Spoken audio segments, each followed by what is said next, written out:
What's up, everybody? I'm going to take my first shot at doing a little bit of motivational speaking. It's something that was self-written. It's got a little couple of quotes, which I'll acknowledge the originators of those within the reading. Again, it is self-written. And something I really wanted to get into is motivational speaking. It is, like I said, written. I haven't mastered or gotten to the level of being able to memorize all this. But I just want to go ahead and share it with you. So, again, good evening.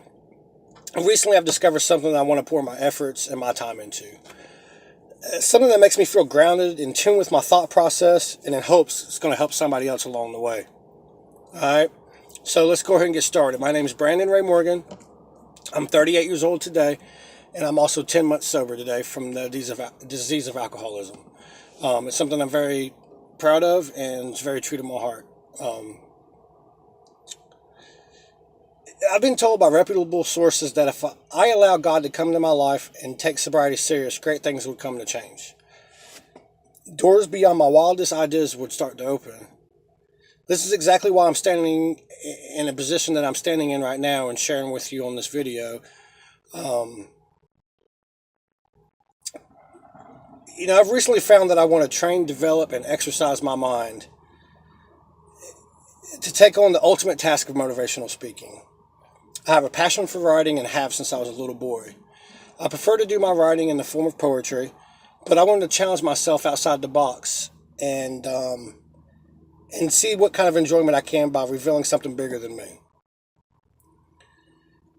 Something that can touch hearts, open minds, and most importantly, keep me in line with who I am on a daily basis. So without further ado, I'll go ahead and jump right in and hope, if nothing else, at least one person that watches this video takes something from it. If I can move or motivate one person, then I consider it to be a victory. I read some time ago that we have to break to become great. That I understand or would understand myself only after I've already destroyed myself. And only in the process of fixing myself did I really know who I was. So right now is the time. This is it. This is it. This is the time. Easy cannot be an option at all. For any one of us at any point of our existence, ever. Changing our lives is hard, you know. It's a challenge that we're going to have to work at diligently every single day, every day of our lives. We have to take a close look at ourselves day in and day out. We have to take a personal responsibility to make what happen of what we desire in our lives. There has to be a commitment to break ourselves down, to get inside our heads, and uncover the scary and fearful truth of who we truly are on the inside. Not one single person can do this for us. We have to do it for ourselves, first and foremost. We have to do it. We have to grind. We got to put into work. We got to go to meetings. We got to be at work on time. We got to give 150% every single day of our lives. No days off. Accountability, full force. Come on, man. Let's go. We cannot point fingers any longer at anybody. The only finger point that should ever occur is at ourselves, in the mirror. What are we willing to do? Are we willing to sweat and bleed for it? Are we willing to put our lives in front of enemy lines to fight for what God intended for us to live by? Remember earlier, it's not easy. It's not an option. We have to reveal the faith, the tools, the sacrifice, the honor, the honesty to strengthen ourselves daily, to allow us to change the way we think, the way we feel and the way we act within our lives, man. And so let's see if we can arrive where we want to be in our life if we decide to cut corners and skip by, take the easy way out. Again, remember I said nothing's easy. It doesn't work. Never will.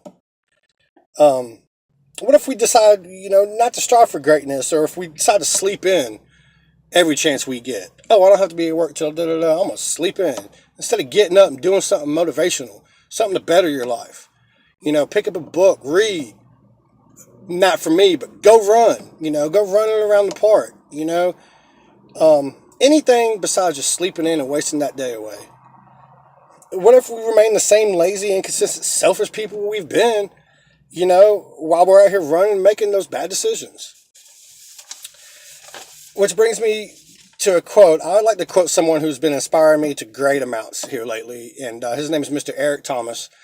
And he says, and I quote, know what you want.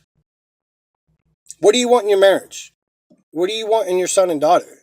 You know, what do you want with your health? What do you want financially? How much do you want to make a year? What do you want to drive? How do you want to live? Stop just waking up like an accident. What do you want? And then when you find out what you want, spend the rest of your natural life waking up and going after it. Again, that was from Mr. Eric Thomas. And I've listened to this a million times over and over again, and the message grows bigger and bigger every single time I watch it and listen to it.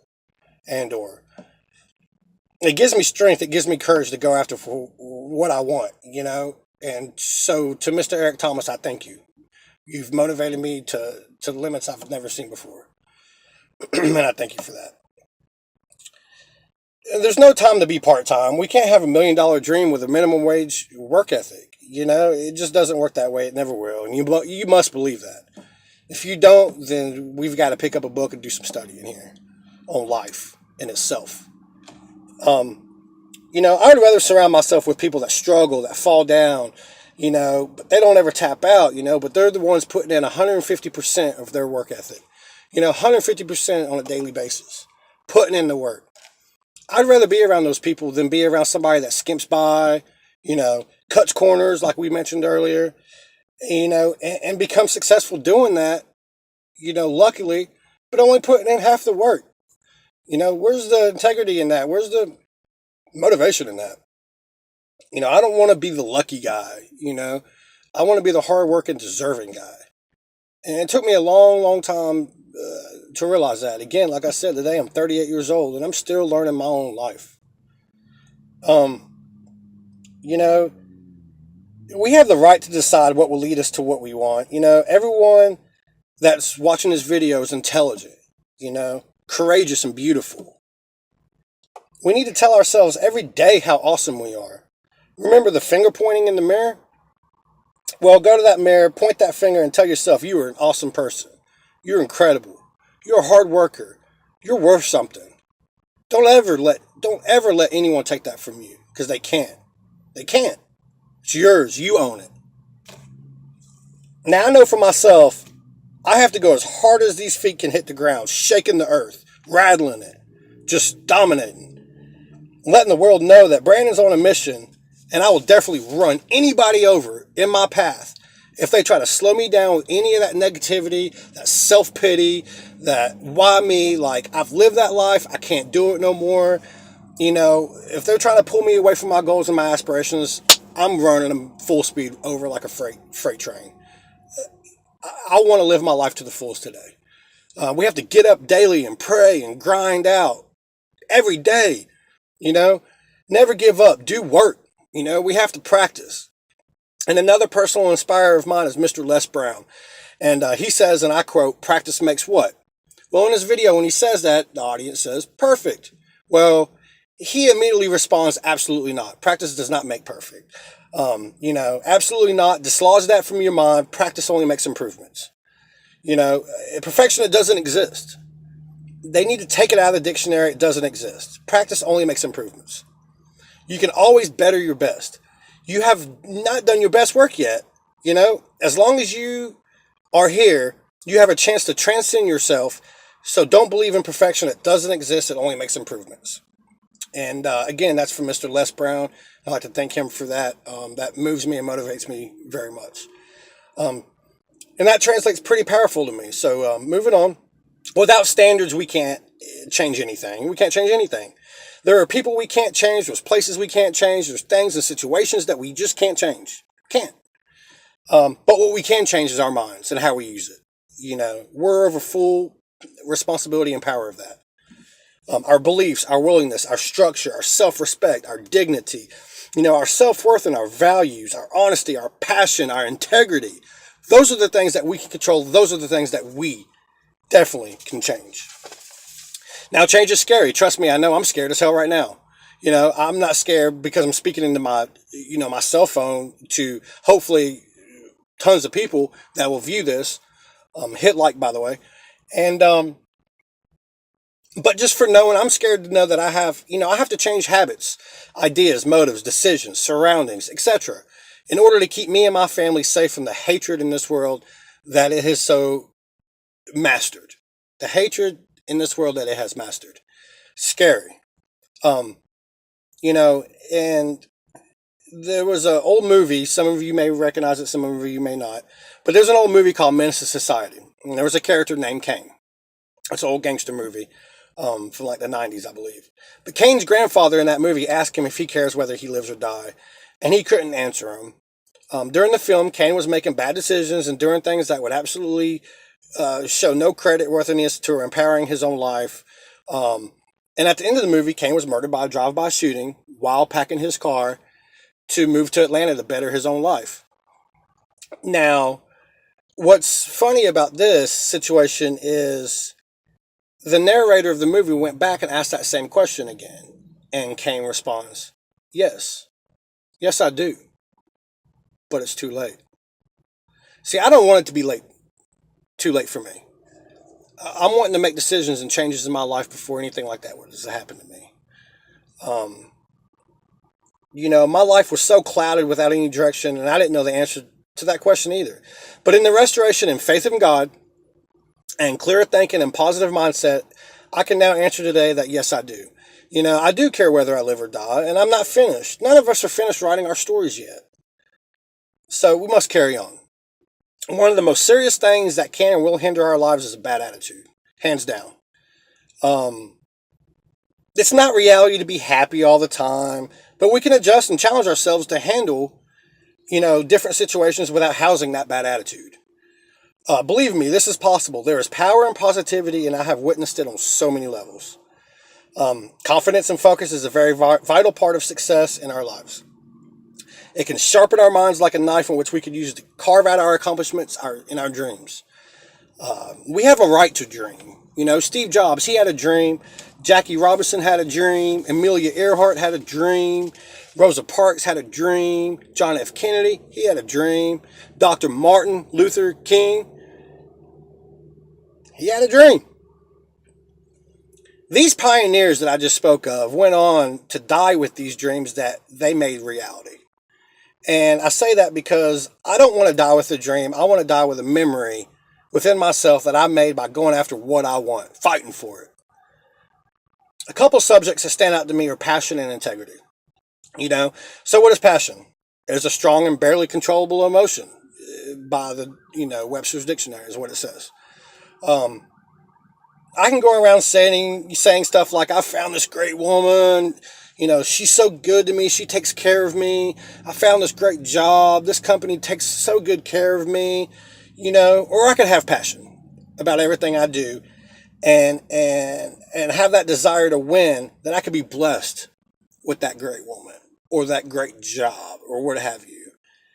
And with that passion, I could take care of myself, and allow that woman or that job or what have you, be a part of something amazing, something that I'm creating. Um, Now, what is integrity? Well, integrity, again, by the dictionary, is going to be listed as um, the quality of being honest and having strong moral principles, the moral uprightness as one whole or complete person. Making a promise to ourselves and sticking with it. Are we willing to do what it takes to better our lives, to better the situations around us without degrading others in the process? You know, an old time natural handshake within a commitment, unfortunately, for the most part, doesn't exist any longer due to the vacancy of integrity. Now, this is something that we can possess, and it comes with great power as it represents trust and wholeness and non-judgmental character, something most of the world's population can't even define today. So do you have integrity, or do you have at least the desire to earn that integrity? Because it's going to take you a long way. Two last quotes for you guys, and we're going to wrap up. The first, again, from Mr. Les Brown. He says, and I quote, "Someone's opinions of you does not have to become your reality. You don't have to be great to get started, but you have to get started to be great." Wow. So much in so little words. Just shockingly true. And then my final quote is from none other than, Ray Lewis. Some people have their feelings about Ray Lewis. Everybody's entitled to their opinion. But despite the facts and his history, I think he's an exceptional motivational speaker. And I commend him for everything he does and what he talks about. But he says, and I quote, "Time never stops for no one. That's one thing God doesn't give us. When it's your time, it's your time." So I ask, what are we going to do with the time that we were so blessed with? The opportunities available to us today. The time that we have to grind for what we want, the integrity we want to build, the passion we committed to delivering all this, the ability to trip and stumble and be able to rise again with the strength that God gave us to persevere. Folks, be humble, but stay hungry. Pray, work, dedicate your life, and be hyped for the greatness that you can build for yourself, guys. You're something special. Don't ever let anybody tell you any different. Remember to never settle for anything less than what is desired in your heart. And I just want to thank everybody for listening. I plan on writing a lot more. It's something that I'm really, really passionate about. I'm really getting into. So again, hit like. Please share. If you know me, guys, y'all my boys. Hey, man, please share up. Text everybody up. Say, hey, B wrote this. Yo, check out what B wrote. Share it, like it, post it on Facebook. Do whatever you can to get this message across, because I did pour my heart into it. I am pretty proud of it, and hopefully I'll be writing something again soon. Again, I want to thank you, and God bless. Good night. Thanks.